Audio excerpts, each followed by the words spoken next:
Karena itu saudara-saudara, kalau kita memahami hal ini, dan ini terjadi pada siapapun juga, Anda mau pengusaha besar, kalau pengusaha besar nggak punya pegawai apa, Anda juga bisa kerja jadi pengusaha.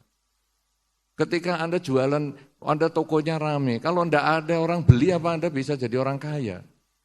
Ada satu pengusaha yang luar biasa sekali yang saya pernah kenal, yaitu pengusaha roti. Saya kenal dan dia membuat kamarnya para karyawan dan karyawatinya itu sama seperti kamarnya yang punya. Sama bagusnya, sama mewahnya. Cuman bedanya kalau yang punya itu satu kamar cuman suami istri, kalau itu satu hall isinya beberapa pegawai dengan keranjang susun. Tapi ada TV parabola, ada internet dan ada segalanya. Kemudian kalau kebetulan ada salah satu pegawai yang menikah, semua ini naik bis yang sama dengan bosnya untuk pergi ke pernikahan di desa. Saudara-saudara, saya tanya kepada bos itu, kenapa kamu menyediakan fasilitas seperti itu dan kenapa kamu kok sampai nganter para karyawan itu ke desa dengan naik bis yang sama, padahal kamu mobilnya mewah sekali. Dia mengatakan, saya ini pengusaha roti, jam 3 pagi adonan pertama sudah mulai dikerjakan. Saya masih tidur, mereka yang kerja. Mereka itulah yang membuat saya kaya seperti hari ini. Tanpa mereka, saya bukan apa-apa. Karena itu saya tidak punya hak untuk menindas mereka.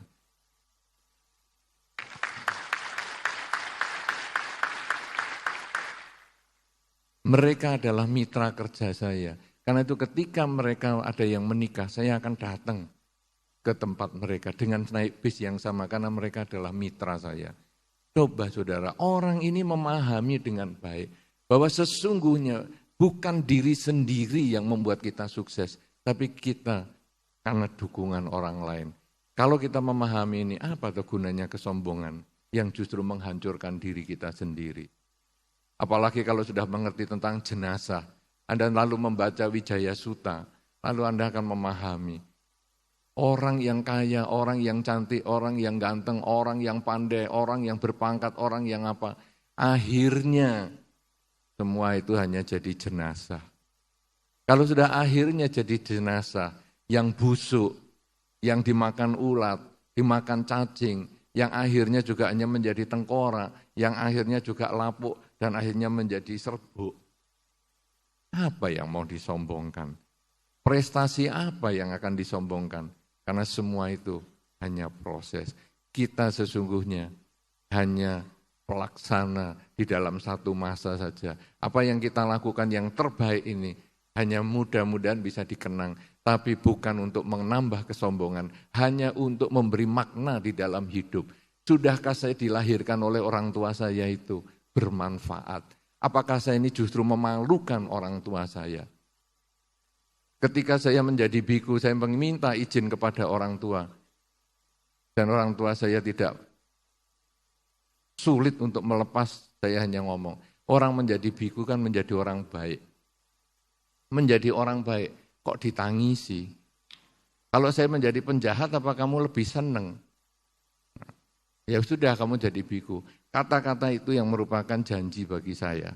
Bahwa saya menjadi biku, saya harus menjadi baik. Kemudian saya menerima dana makan dari orang.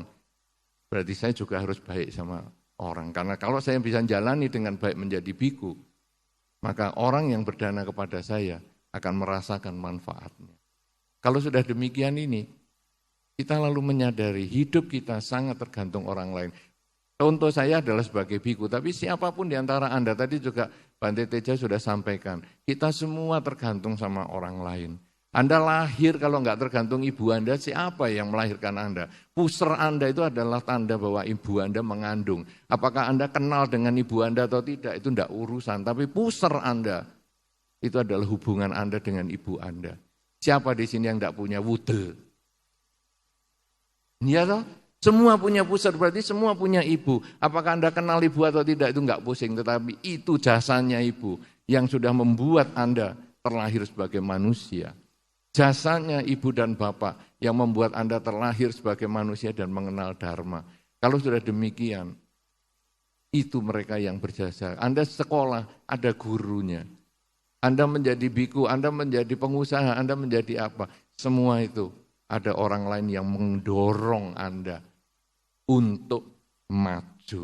Karena itu kesombongan hanya menghancurkan diri sendiri, tidak bermanfaat untuk orang lain.